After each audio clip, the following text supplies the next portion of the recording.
I believe in God. I believe in the Bible. I'm a Christian. I have a lot of reasons. I love people.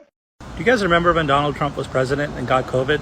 Well, there were some bombshell details published today in the Washington Post about an upcoming book next week about the Trump team's response to the pandemic. Buckle up, this is going to take me all 3 minutes. Here's the article if anybody wants to read, and the book is coming out next week. So basically, we know that Donald Trump got COVID, and his whole team made it sound like it was a very mild disease, and he recovered just fine, no problems. Well, now we come to find out that he almost died from COVID-19. Kind of makes sense. I mean, he's 74, he's medically obese, doesn't exercise, eats junk food, so he was in the highest risk category for severe disease.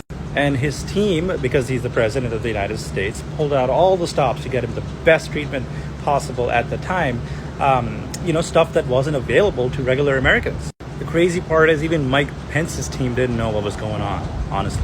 So Trump basically received all of the best treatment that we had for COVID-19 at the time, such as the monoclonal antibodies. Notice he didn't get ivermectin or hydroxychloroquine. And, he made it through. He was very sick, but he made it through. But once somebody, no less the president of the United States, goes through something like that, one would think that, they might change their mind about the virus. They might start taking it more seriously. Basically, not surprisingly, I guess, he did none of the above. He basically used to tell his aides not to wear a mask around him. What? I get it if you don't care about your own health, but you don't want people around you to be protected? Not only that, the few days before he got sick, he was meeting with some Gold Star families, and he basically told his aides, oh my God, if these guys have COVID, I'm going to get it because of them, because they were all over me. Who treats veterans like that? Jesus Christ. And before he got sick, he flew to Cleveland for a presidential debate. He probably had COVID at that time, and he was exposing so many people to it, including Joe Biden. And then read this paragraph. He got so sick. He had a fever.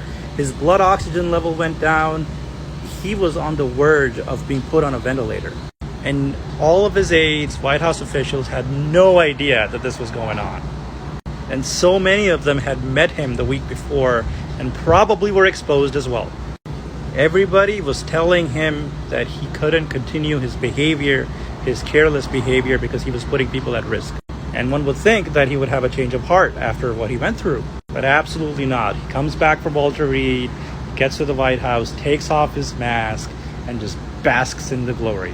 You guys also remember when he went out on that parade in that Secret Service limousine, just exposing all the other Secret Service agents to COVID-19? Again, ridiculous. One would think that Trump would have changed, but of course he hadn't. This was the former president of the United States.